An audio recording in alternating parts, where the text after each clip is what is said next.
Firman Tuhan pagi hari ini dari Kejadian 3 ayat 1 sampai 7. Kejadian 3 ayat 1 sampai 7. Demikian bunyi firman Tuhan. Adapun ular ialah yang paling cerdik dari segala binatang di darat yang dijadikan oleh Tuhan Allah. Ular itu berkata kepada perempuan itu, tentulah Allah berfirman, semua pohon dalam taman ini jangan kamu makan buahnya, bukan? Lalu sahut perempuan itu kepada ular itu, buah pohon-pohon dalam taman ini boleh kami makan, tetapi tentang buah pohon yang ada di tengah-tengah taman Allah berfirman, jangan kamu makan ataupun rabah buah itu, nanti kamu mati. Tetapi ular itu berkata kepada perempuan itu, sekali-kali kamu tidak akan mati.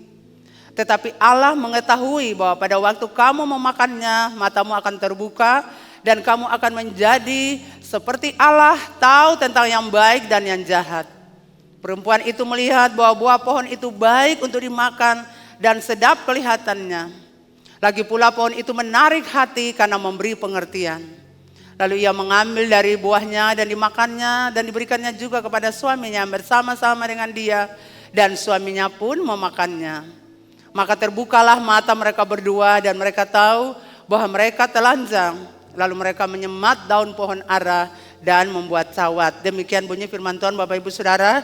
Judul yang saya berikan pagi hari ini, komunikasi yang buruk dan akibatnya. Kita sama-sama katakan, komunikasi yang buruk dan akibatnya. Bapak Ibu Saudara yang dikasihi Tuhan, ketika dunia diciptakan semuanya, firman Allah berkata semuanya baik-baik. Semua itu baik. Hari pertama sampai hari ke-6 semuanya itu baik. Alam berjalan dalam keteraturan, semuanya teratur. Tiba-tiba muncul makhluk yang belum pernah disebutkan sebelumnya, yaitu ular. Semua katakan ular. Ia adalah makhluk jahat yang menggoda manusia melawan perintah Allah, melawan aturan-aturan Allah, dan menjerumuskan manusia jatuh dalam dosa.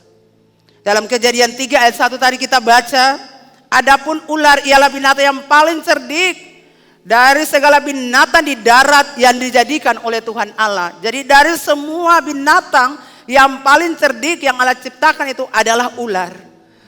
Apakah ular di ayat ini?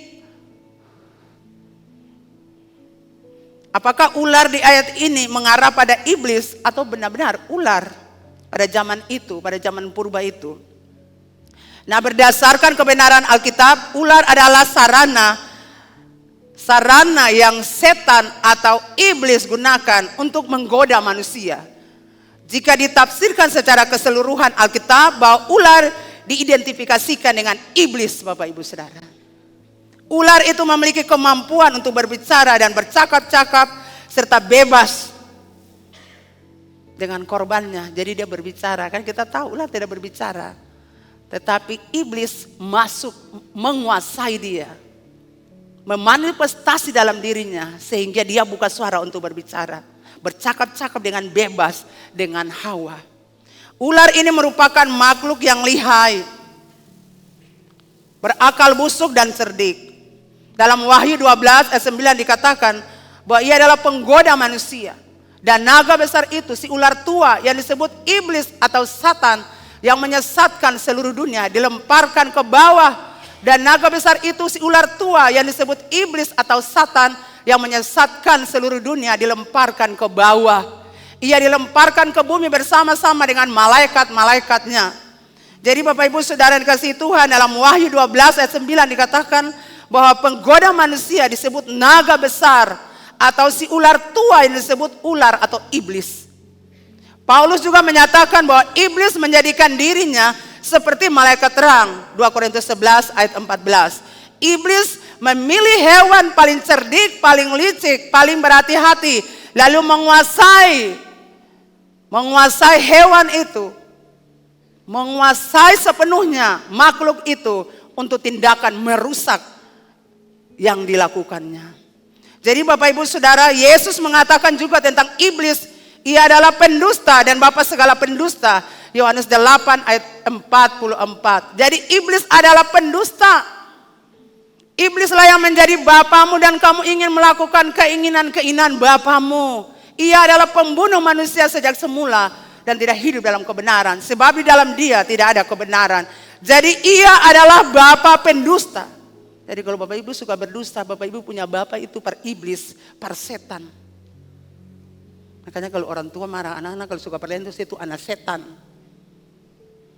Saya itu anak iblis, saya itu ular. Karena demikian awalnya seperti gitu. Jadi Bapak Ibu Saudara yang kekasih, cara menipu yang dipakai ular menghadapi Hawa ialah mengubah arti dari larangan Allah. Allah bilang begini, iblis putar balik akal. Iblis mengubah larangan itu. Jadi kita ingat Bapak Ibu Saudara, dia mengubah larangan itu.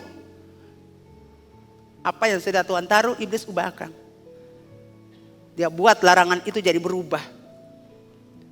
Setan atau iblis adalah makhluk roh, katakan makhluk roh.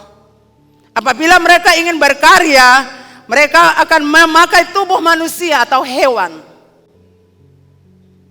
Dan ular adalah binatang yang paling cerdik. Dan itu dipakai oleh iblis untuk melancarkan serangannya.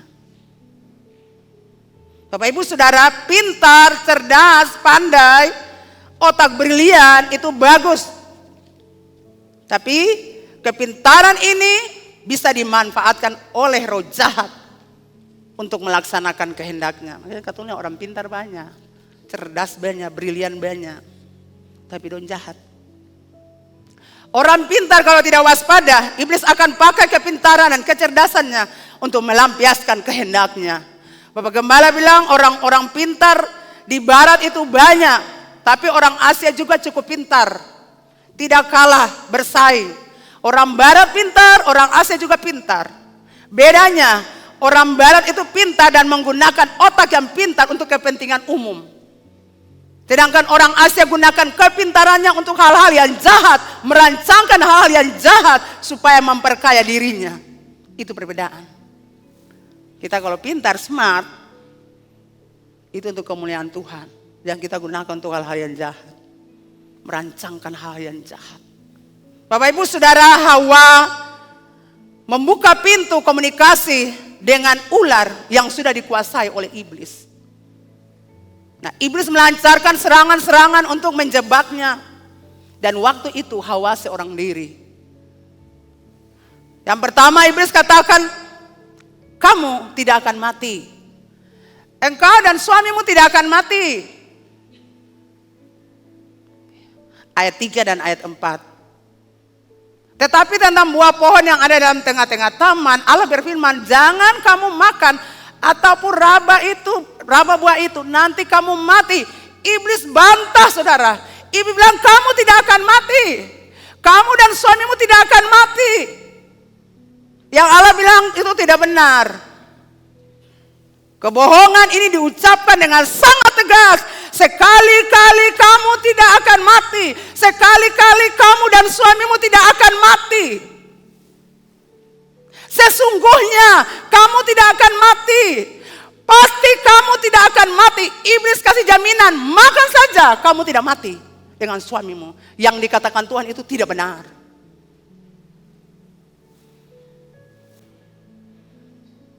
Engkau dan suamimu tidak akan mati. Makan saja, aku kasih jaminan, kau tidak mati. Tapi saudara yang dikasihi Tuhan, kadang-kadang sekarang ini seperti gitu. Mencuri saja, sehat mau, diberkati mau, rumah tangga bahagia mau. Berbohong saja, saya diberkati, lihat semua aman, tentram. Tidak ada yang salah. Makanya begitu banyak orang yang sudah bertobat terima Yesus, tak putar di dalam kondisi ini, saudara. Hidup lagi berbuat dosa, sudah ditebus oleh darah Yesus. Hidup berbuat dosa, menipu, membohong, berdosa, memutarbalikkan kebenaran. Dan saya temui orang-orang itu setiap saat, saudara. Awal tahun juga saya temukan orang-orang itu, bukan saja orang-orang biasa, tapi hamba-hamba Tuhan, pelayan-pelayan Tuhan yang hidup kebohongan dan dusta. Bahkan gembala-gembala yang hidup dalam kebohongan dan dusta.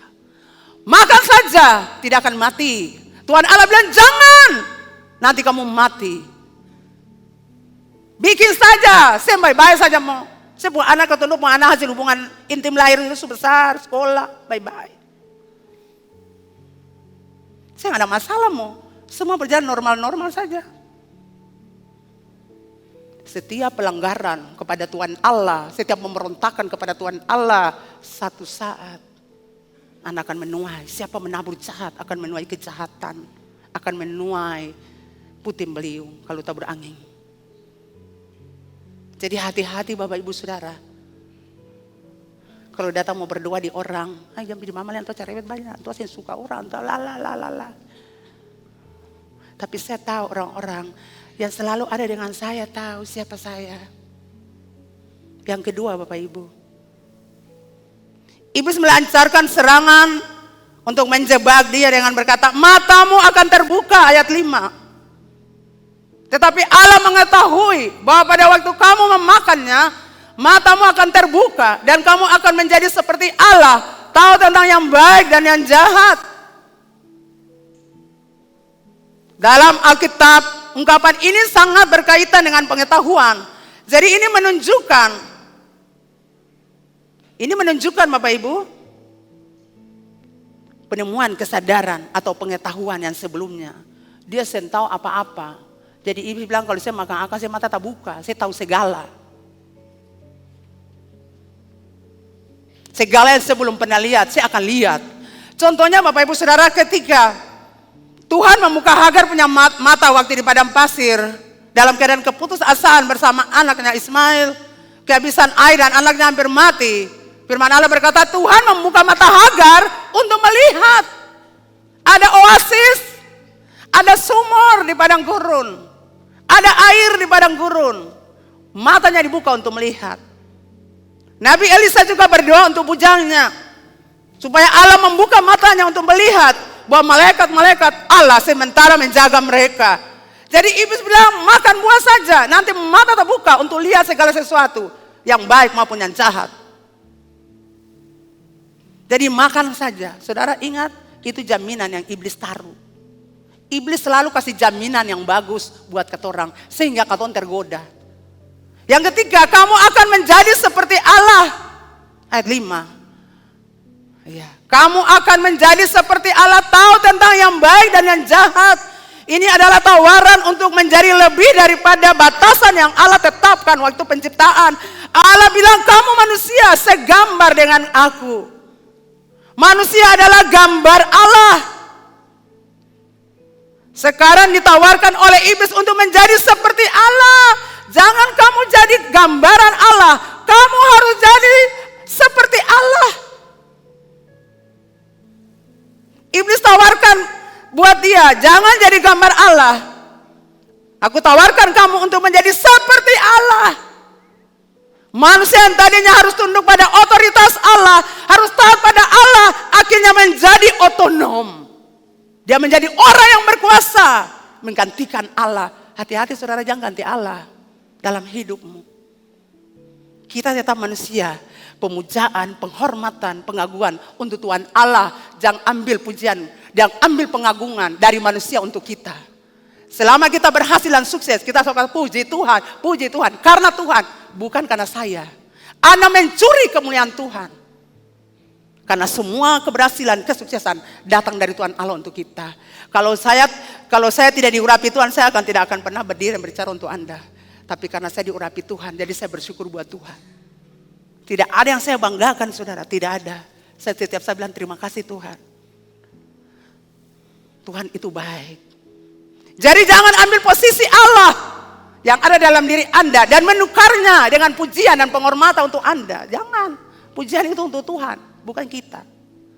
Setiap kali Anda berhasil, puji Tuhan, puji Tuhan, puji Tuhan. Jangan haus pujian saudara. Itu yang iblis tawarkan. Saya cuma di sini saja. Saya cuma level ini, saya harus naik ke atas. Beta bilang, kalau Tuhan Allah belum kasih Anda di kantor-kantor, jangan coba-coba naik. Begitu juga dalam setiap pelayanan. Kalau Tuhan belum kasih naik, jangan coba-coba naik.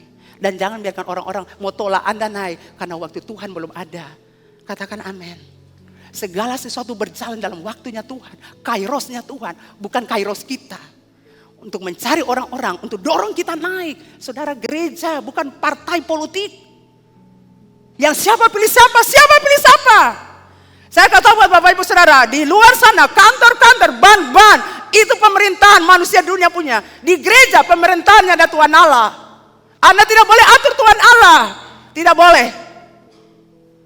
Biarkan Tuhan Allah yang menuntun hambanya, yang diangkat dan diurapi untuk memimpin. Anda tidak boleh di luar sana mengatur gereja. Tidak boleh Bapak Ibu. Jangan, kita kasih tahu saudara. Kita harus teratur saudara. Saya tidak mungkin pergi di Anda punya kantor dan menduduki Anda punya tempat sebagai pemimpin. Tidak boleh. Dan Anda juga tidak boleh datang di sini menduduki posisi saya. Tidak boleh. Karena kita harus berjalan dalam keteraturan supaya tertib. Kita di rumah juga tidak mungkin orang tetangga datang menduduki kita punya tempat sebagai kepala rumah tangga. Tidak mungkin, kita akan marah. Semua berjalan. Firman Tuhan tadi Kejadian 1, semua berjalan dalam keteraturan. Teratur semuanya. Dan Tuhan bilang semuanya itu baik. Jangan kita rubah-rubah saudara. Bapak Ibu Saudara yang kekasih dalam Tuhan. Jika diteliti secara mendalam, ucapan ular atau iblis hanya menyatakan separuh kebenaran. Dan dimaksudkan sebagai jebakan. Sehingga perkataan itu tetap merupakan kebohongan.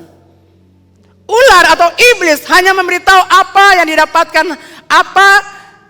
didapatkan Hawa. Tetapi ia tidak memberitahukan kehilangan apa yang dialami Hawa. Iblis cuma kasih tahu kamu akan begini. Kamu tidak mati. Kamu dan suamimu tidak mati. Matamu akan terbuka dan kamu akan melihat yang baik dan jahat. Tapi iblis tidak pernah katakan, nanti kalau saya ikut beta, saya kehilangan Tuhan Allah. Tidak pernah dia sampaikan itu. Kadang-kadang orang lihat Anda buat jahat, seorang saya pernah bilang. Tapi kalau beta akan bilang, jangan. Nanti kau kehilangan Tuhan Allah. Nanti kau kehilangan berkat. Ada orang-orang yang bikin saya, sama orang bikin akang. Hidup saya sabar Anda apa sama orang dia sabar. Kalau beta tidak, jangan karena berbahaya untuk Anda. Jangan karena ini tidak baik untuk masa depan Anda. Anda tidak bisa melihat Anda punya masa depan. Tapi gembala Anda, pemimpin rohani Anda melihat sampai ke sana jauh ke depan. Amin anak muda. Anda tidak pernah tahu ke depan Anda bagaimana. Tapi gembala itu dia tahu. Makanya dia awas-awas. Gembala itu selalu berjalan di depan. Dia jaga kawanan dombanya, dia lindungi kawanan dombanya. Dia tahu ada binatang buas, dia akan balik untuk lindungi mereka. Dia akan berjalan terus dan dia akan berjalan dan pengikutnya ada di belakang. Tapi dia harus kontrol mereka. Dia tahu apa yang terjadi di depan dan dia harus ada untuk covering. Dia punya domba-domba. Itulah gembala. Bapak Ibu diberkati, sesibuk-sibuknya saya saudara. Bisa tanya anak saya, pagi-pagi hari hampir siang orang masih tidur. Saya sudah bangun mesbah, menyembah Tuhan dan menyerahkan Anda satu persatu. Saya tidak pernah lupa Anda. Satu persatu saya ucapkan Anda buat Tuhan Allah. Saya tidak tahu gembala lain. Tapi saya itu tiap hari. Karena Tuhan ini kita berdoa lah. Saya suka berdoa lah. Beta lelah. Tapi tidak pernah beta rasa beta berhutang untuk Anda. Karena beta mau Anda diberkati. Untuk apa Anda ada di sini tapi hidup Anda kacau balau. Untuk apa Anda di sini tapi ke depan Anda rusak. Anda tertanam satu gereja, Anda dikasih pengajaran yang sehat. Dan Anda bertumbuh di situ. Katakan amin. Jadi Bapak Ibu Saudara, iblis tidak pernah tahu. Hawa, kamu ikuti saya tapi kamu akan kehilangan Tuhan. Iblis tidak pernah bilang itu. Dia kasih jaminan kamu tidak akan mati, matamu akan terbuka, kamu akan seperti Allah. Tapi dia tidak pernah bilang, saya akan kehilangan Tuhan akibat saya ikut beta. Iblis itu licik saudara. Dia mau pisahkan kita dari Tuhan. Mata Hawa Bapak Ibu Saudara dan Adam memang terbuka waktu makan buah itu. Mata Adam dan Hawa terbuka. Tetapi bukan seperti yang dijanjikan iblis. Dan tidak seperti yang diharapkan oleh Hawa. Pengetahuan baru yang didapat hanyalah mereka tahu bahwa sekarang mereka telanjang. Yang don't tahu, iblis bilang nanti kamu tahu tentang yang jahat dan yang baik. Yang don't tahu cuma waktu habis makan buah telanjang. Tadi saya pernah tahu telanjang. Karena dilingkupi oleh kasih Tuhan. Tidak pernah tahu. Tapi waktu melawan alam makan buah telanjang dua-dua. Iblis bilang betul tahu tentang yang baik dan jahat. Dan dua sudah lihat itu mata terbuka lihat belum telanjang. Karena tadi tidak telanjang. Tidak bisa melihatnya. Karena kekudusan alam melingkupi mereka. Mereka memang tidak langsung mati secara fisik. pada saat mereka makan buah, kita lihat mereka masih hidup. Mereka memang tidak mati secara fisik, tapi mereka mengalami keterpisahan dengan Allah. Saat itu juga terpisah dari Allah. Makanya ketika Allah datang lari, ketika Allah datang takut, tidak mau. Adam, di manakah engkau? Apakah engkau sudah makan buah itu? Perempuan yang kau tempatkan Tuhan di sisiku, dialah. Bapak Ibu, kalau kita berdosa tuh akui akanya mau kesalahan per orang. Bilang beta salah. Amin. Bapak-bapak kalau Anda salah ya bilang salah. Istri saya minta maaf, saya salah. Saya susah minta maaf, saudara. Kalau suami salah, katakan mas saya minta maaf, saya salah. Kalau Anda salah untuk pemimpin Anda, katakan saya minta maaf, saya salah. Saya harus akui semuanya, baru pengampunan Allah berlangsung. Anda tidak bisa mendapat pengampunan ketika Anda berbuat kesalahan dan membiarkannya berlalu, tidak bisa. Harus ada penyelesaian. Nah, mereka memang menjadi seperti Allah, tetapi ini merupakan kemerosotan posisi mereka. Sebelumnya mereka mengenal yang baik saja, karena semua ciptaan Allah memang baik waktu Allah ciptakan. Sekarang mereka justru bersentuhan dengan semua yang jahat yang ada di dunia. Hubungan mereka hanya dengan Tuhan. Ketika memberontak, ketika makan buah, mata terbuka, tahu tentang yang baik dan jahat. Mereka ada di dalam situasi, lingkungan yang jahat dan baik. Ketika mengetahui yang baik dan jahat, manusia justru memilih yang jahat saja.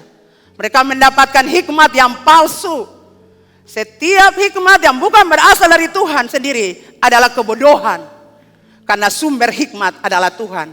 Amsal 2 ayat 6. Dan permulaan hikmat adalah takut kepada Tuhan. Amsal 1 ayat 7 sampai 9. Takut akan Tuhan adalah permulaan pengetahuan. Supaya Anda mau pintar, takut Tuhan Allah. Takut Tuhan lalu belajar, otak-otak itu pintar. Tapi orang bodoh menghina hikmat dan didikan. Tidak mau. Takut akan Tuhan adalah permulaan pengetahuan. Jadi supaya Anda mau pintar, takut Tuhan Allah. Puji Tuhan. Bapak Ibu sudah dikasih Tuhan. Dari kisah Adam dan Hawa yang tergoda dan jatuh dalam dosa menyadarkan kita bahwa iblis muncul sebagai malaikat terang. Percakapannya dengan Hawa sama seperti teman baik yang bertemu dan berbincang-bincang. Tapi akibatnya fatal. Sebab itu waspadalah dan hati-hatilah untuk tidak memberi kesempatan kepada iblis. Katakan amin. Hati-hatilah dengan percakapan Anda. Hati-hatilah dengan komunikasi Anda. Hati-hatilah dengan manusia-manusia yang sedang dikuasai iblis. Yang sedang dipakai iblis untuk menghancurkan hidupmu, rumah tanggamu, keluargamu, dan masa depanmu. Anda harus berhati-hati Bapak Ibu Saudara. Harus berhati-hati dengan percakapan-percakapan Anda. Apalagi percakapan-percakapan Anda di medsos. Anda harus berhati-hati. Katakan amin. Jangan mau dikuasai oleh iblis. Bapak Ibu diberkati. Hati-hati Bapak Ibu. Setiap ucapan kita, perkataan kita satu saat akan dipertanggungjawabkan di hadapan Tuhan. Dengan mulut engkau dibenarkan, tapi dengan mulut juga engkau dihukum. Melalui medsos Anda kasih tahu apa? Status-status Anda. Anda tuh anak Tuhan. Anda tuh bukan orang dunia. Kalau orang dunia bikin kita tahu memang mereka jahat. Tapi Anda menyatakan diri saya anak Tuhan, saya pelayan Tuhan. Seorang ibu telepon saya, mama berdoa berbeta. Beta bilang mengapa? Beta ini terikat dengan dukun-dukun banyak. Jadi memang 31 Oktober, 31 Desember itu banyak orang yang telepon mama beta mau dilepaskan. Karena beta ada di situ. Beta memang tahu. Beta tahu kenapa Tuhan mau bilang akan kata bilang itu. Karena Bapak Ibu ada di situ. Perlu penyelesaian. Beta sakit itu mama dari satu dukun ke dukun yang lain. Sakit satu dukun ke dukun yang lain. Lah bagaimana beta mau ajar orang mama. Sedang beta saya terikat dengan roh jahat, dengan roh pedukunan. Bagus. Itu perlu. Jangan Anda simpan hubungan Anda dengan dukun-dukun di masa lalu. Harus diselesaikan. Amin. Hati-hati dengan komunikasi Anda Bapak Ibu Saudara. Komunikasi Anda secara langsung maupun juga di medsos. Hati-hati. Ini dunia nih lihat Anda punya perkataan-perkataan. Itu yang Bapak bilang toh. Orang kalau IQ rendah lihat akan di dong punya Status-status itu dia dong punya kata-kata, komentar-komentar. Saya harap Anda tidak seperti itu. Komentar kita itu membangun orang. Komentar orang itu membuat orang, wow Tuhan terima kasih, gembira. Amin Bapak Ibu. Buat orang tuh dibangun. Bukan komentar-komentar Anda menjatuhkan orang. Ingat saudara, Anda punya status itu. Identitas Anda itu anak Tuhan. Dia saya bilang, saya sudah bertobat, saya sudah jadi anak Tuhan, saya pelayan Tuhan. Padahal hidup Anda tidak benar. Itu tidak benar Bapak Ibu. Kalau Anda sudah bertobat, tunjukkan perubahanmu Bapak Ibu. Ingat, iblis menyamar seperti malaikat terang. Yesus menyatakan bahwa setan atau iblis adalah pembunuh sejak semula. Dia tidak berpegang pada kebenaran karena tidak ada kebenaran dalam dia. Ketika dia berbohong, ia berkata dalam bahasa aslinya, karena ia adalah pembohong dan bapa segala pembohong. Yohanes 8 ayat 44. Iblis akan selalu menipu kita dan membuat kita berpikir bahwa jalannya adalah jalan yang terbaik. Tetapi Bapak Ibu Saudara, itu tidak pernah terjadi. Martin Luther menjulukinya sebagai pangeran kegelapan. Jadi jangan tertipu oleh kebohongannya. Allah tidak berbohong dan berdusta, maka malaikat-malaikat terang juga tidak demikian. Berdusta itu milik anak-anak kegelapan, iblis dan para pengikutnya. Anak-anak terang hidup dalam kebenaran. Jadi hati-hati dengan iblis yang suka menyamar. Lihat mereka tuh dari karakter mereka. Saya anak Tuhan, saya pelayan Tuhan. Mana betul pun kelakuan doh, mana betul pun karakter. Kalau saya pun karakter anak Tuhan, yes. Tapi kalau saya tidak. Ya enak saja bilang anak Tuhan, pelayan Tuhan. Khotbah sana sini padahal karakter rusak. Jadi hati-hati saudara, iblis menyamar sebagai malaikat terang. Seakan-akan dia paling baik. Padahal itu setan, roh jahat. Orang selalu berkata dia baik, dia sangat baik. Itu iblis menyamar seperti begitu Bapak Ibu. Dia sembunyikan kejahatannya, dia manipulasi akal dan dia menunjukkan diri sebagai orang yang baik. Jadi kalau orang jahat dia saya ngapa-apakan dong. Dia tenang-tenang saja dong. Tapi kalau Anda sebagai malaikat terang, katakan itu salah, itu tidak benar. Ini jalan yang benar. Kalau Anda hidup dalam kebenaran, katakan itu tidak benar, jalanmu salah, Anda harus begini. Dia mau dengar atau tidak dengar, kasih sampaikan. Karena tanggung jawab kita. Kita tahu dia salah, kita tidak tegur dia. Kita punya pengaruh saudara. Amin. Kita punya pengaruh saudara. Di mana kita berada, kita mempengaruhi orang. Masalahnya pengaruhi dia ke arah yang baik atau jahat. Itu masalah di situ. Jadi tahun 2024 kita belajar saudara untuk berubah. Hati-hati dengan iblis yang menyamar. Kelihatannya dia baik, kelihatannya dia adem-adem saja, kelihatannya dia baik, kelihatannya dia baik. Gitu. Tetapi dia sangat berbahaya. Bapak Ibu Saudara, apa akibat komunikasi buruk antara Hawa dan ular? Atau iblis yang sudah menguasai dia? Yang pertama, akibat komunikasi itu. Makanya jangan komunikasi dengan orang-orang jahat. Anda sudah tahu orang jahat, Anda selalu bangun hubungan dengan orang jahat. Kalau sempun tujuan jangan dekat orang jahat. Orang jahat itu bicara sedikit langsung Anda putar jadi tidak baik. Itu Ibu Saudara yang kasih Tuhan. Apa akibat daripada komunikasi yang buruk antara Hawa dan ular atau iblis ini? Satu, Hawa dan Adam kehilangan Tuhan.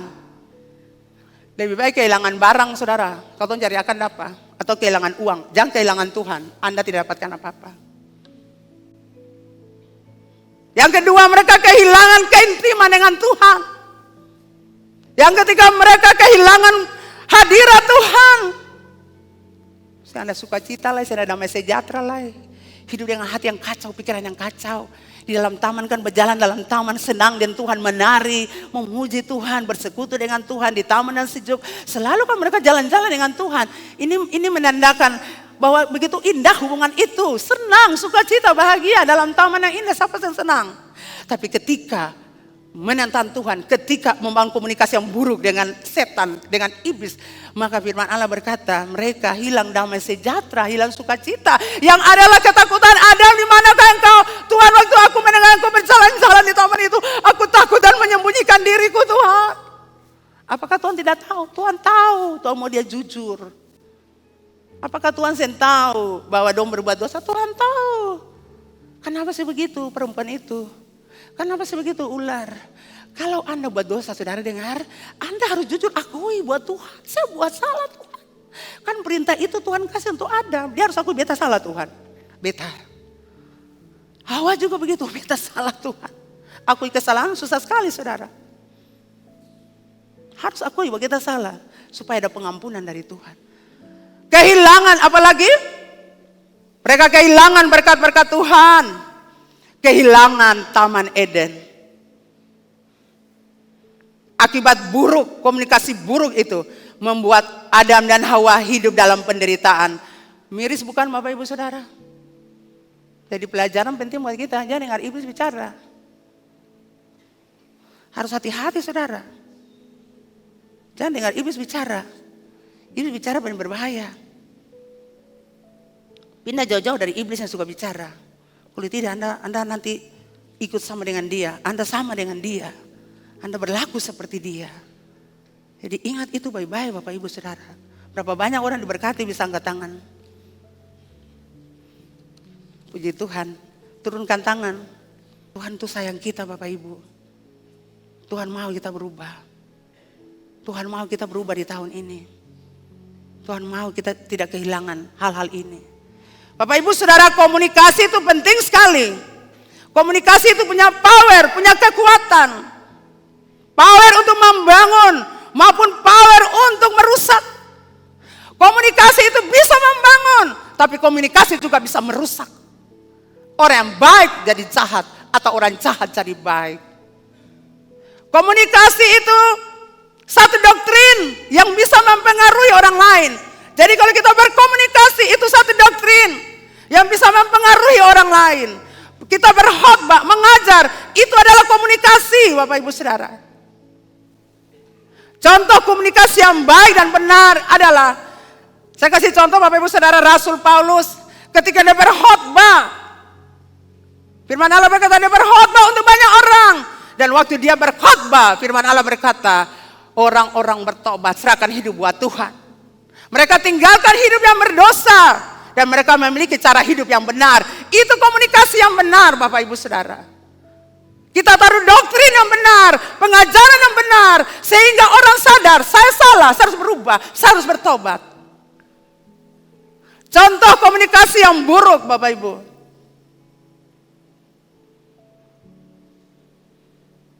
Amnon, putra Raja Daud. Ketika dia punya masalah, dia berkomunikasi dengan Yonadab, sahabat baiknya. Dan akibat komunikasi itu Amnon memperkosa Tamar adiknya. Amnon yang baik jadi jahat karena komunikasi yang buruk dengan Yonadab. Sebuah kejahatan itu dimulai dengan hal-hal yang kecil. Jadi salah berkomunikasi itu akan menghancurkan. Saudara dengar baik, itu Amnon putra Raja Daud. Dia seorang laki-laki yang baik. Dia seorang laki-laki terhormat, namanya putra raja. Tetapi ketika bersahabat dengan Yonadab, firman Allah berkata, Yonadab datang bilang, saya kenapa? Kita jatuh cinta pertama.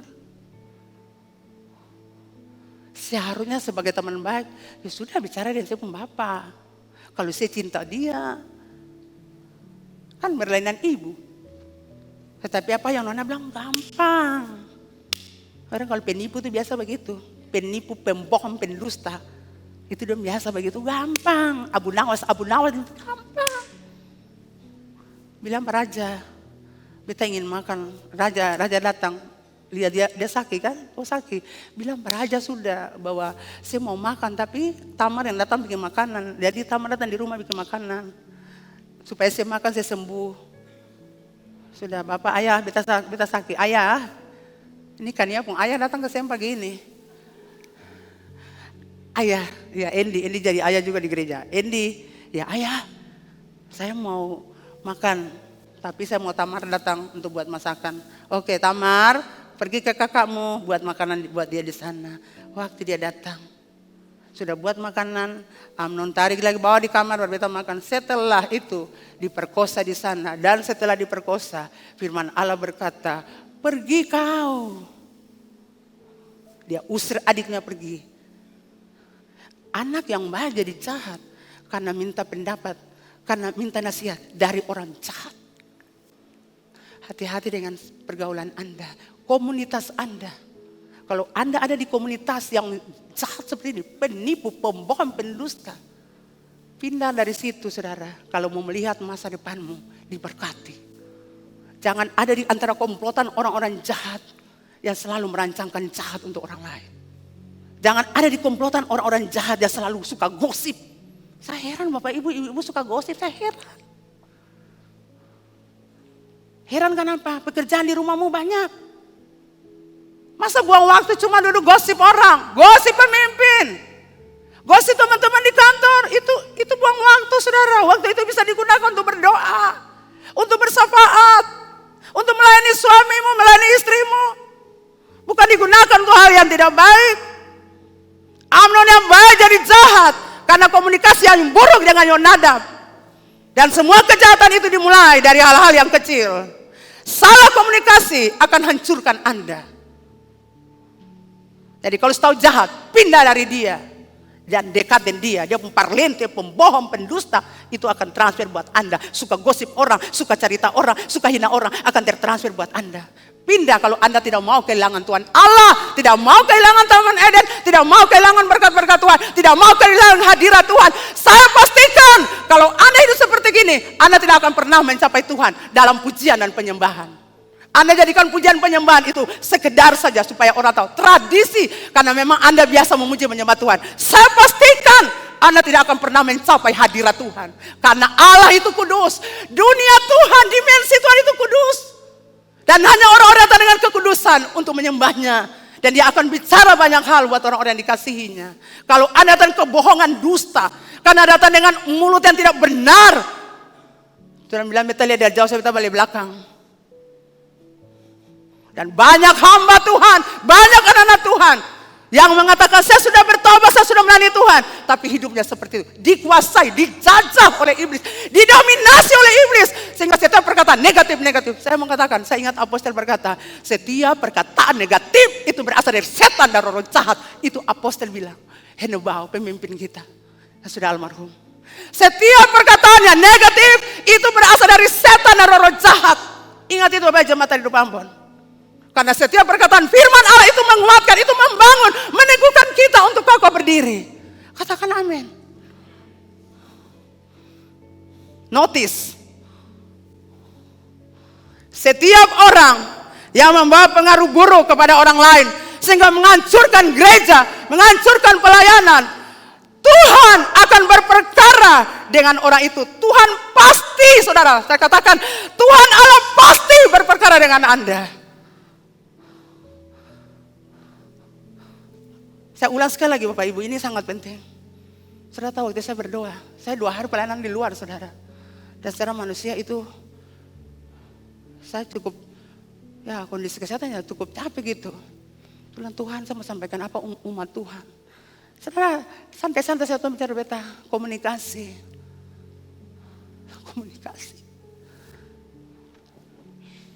Oh ya komunikasi, ini masalah komunikasi. Saya bilang Tuhan terima kasih. Kemarin pagi baru saya siapkan firman Tuhan ini. Saya dulu komunikasi apa sih Tuhan? Tuhan ingatkan saya tentang Hawa yang berkomunikasi buruk dengan setan, iblis, ular.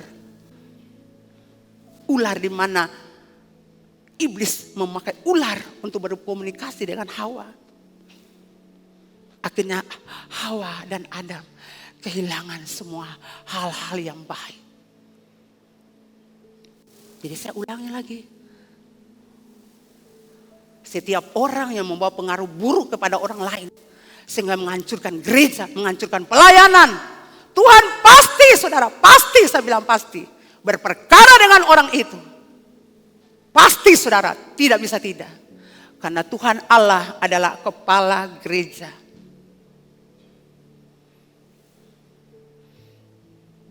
Jangan berkomunikasi dengan orang salah, Anda pasti hancur. Hindari komunikasi yang buruk. Karena Anda yang tadinya baik bisa jadi jahat.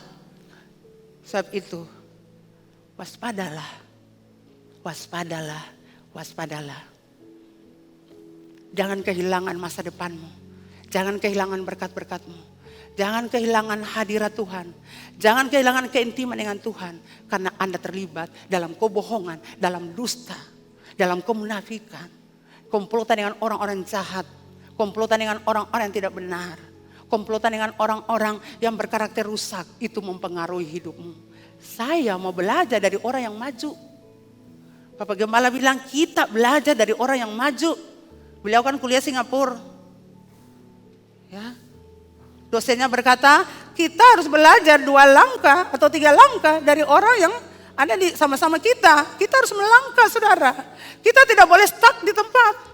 Stagnan di tempat ini tidak boleh. Kita harus maju. Anda mau maju, cari orang-orang yang maju. Cari orang-orang yang suka berjalan ke depan. Jangan berdiri stuck di tempat. Anda tidak pernah maju-maju. Kemarin Pak Soledi kasih ilustrasi bagus sekali ya. Mau berjalan ke sana nih, dengar orang bilang ini, dengar orang bilang ini, saya tahu di mana, tak putar sana, balik kiri, balik kanan. Tetap di tempat. Anda akan mendapati diri Anda stuck di situ. Tidak akan pernah maju-maju. Rubah pergaulan Anda. Rubah pikiran Anda bahwa saya ini harus maju. Saya ini harus berubah, saya harus bertobat. Sehingga saya tidak kehilangan Tuhan. Bapak Ibu, hilang barang tong cari dapat akang. Hilang uang katong kerja uang so ada. Hilang Tuhan sangat-sangat miris. Tanpa Tuhan hidup kita kering kerontang. Tanpa Tuhan kita hidup berdosa terus. Tanpa Tuhan kita jadi bulan-bulanan iblis. Karena iblis pakai kesempatan untuk menguasai kita. Sama seperti Hawa tadi. Jadi Tuhan mengasihi kita. Hari ini Tuhan mau katakan buat kita. Hati-hati. Karena komunikasi buruk itu akan membawa Anda kepada akibat yang sangat fatal. Anda kehilangan Tuhan Allah. Anda kehilangan masa depanmu. Anda kehilangan hal-hal yang baik dari Tuhan. Anda kehilangan Taman Eden. Anda kehilangan Anda kehilangan keintiman dengan Tuhan. Hadirat Tuhan. Anda kehilangan semua itu. Makanya Anda muka kering kerontang. Coba saudara lihat di situ. Ada yang muka-muka kering gak sayang? Coba lihat di atas juga. Ada yang kering-kering gak sayang? Kalau kering-kering Anda butuh Tuhan. Katakan mama lepas beta juga. Beta dari tahun ke tahun beta pernah jujur. Beta parlente terus. Beta buruk-burukan orang nama terus.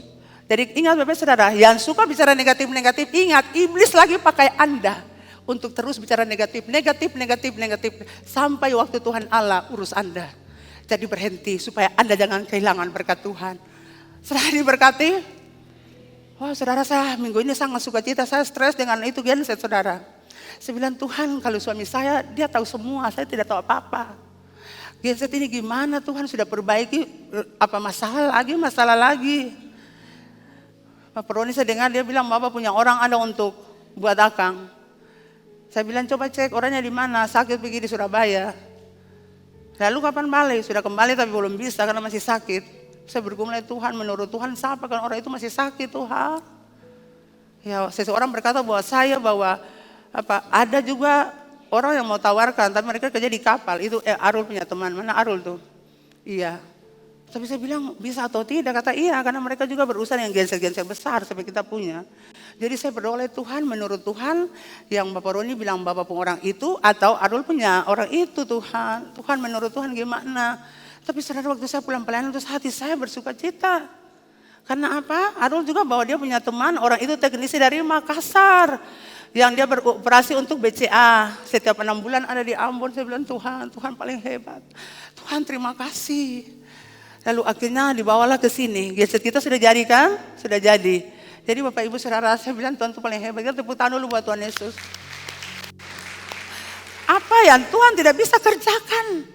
Doa itu mengubah segalanya. Tiap hari saya bilang Tuhan saya stres. Saya tidak tahu hal itu, tolong saya Tuhan. Saya minta maaf dari saudara. Karena suami saya itu orangnya cekata lincah bagara cepat, balari cepat. Jadi saya suka yang begitu, cepat gitu, kayak balari. Apa yang gitu-gitu saudara. Tidak bisa lambat-lambat, tidak bisa. Tidak bisa saudara.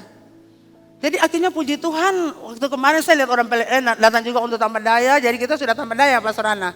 Sudah tambah daya. Kita sudah tambah daya, sudah dingin semua ya ruangan. Di atas masih panas. Masih panas. Yang di atas. Masih rasa panas ya? Peter, Jen, masih panas di situ? Panas ke Seng? Udaranya panas atau tidak? Atau dingin?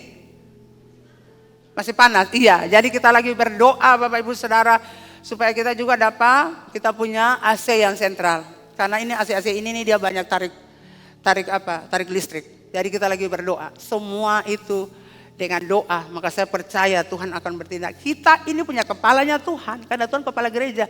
Tinggal salam Bapak, ini geser nih Bapak tolong. Selesai. Yang terlalu susah saudara. Susahnya di mana? Tidak ada. Karena kita percaya kepada Allah yang hidup. Jadi kalau Anda punya pergumulan banyak, datang saja ke Tuhan. Tuhan tolong beta. Jangan dengar orang buruk-buruk bicara. Saya punya masa depan. Tidak saudara.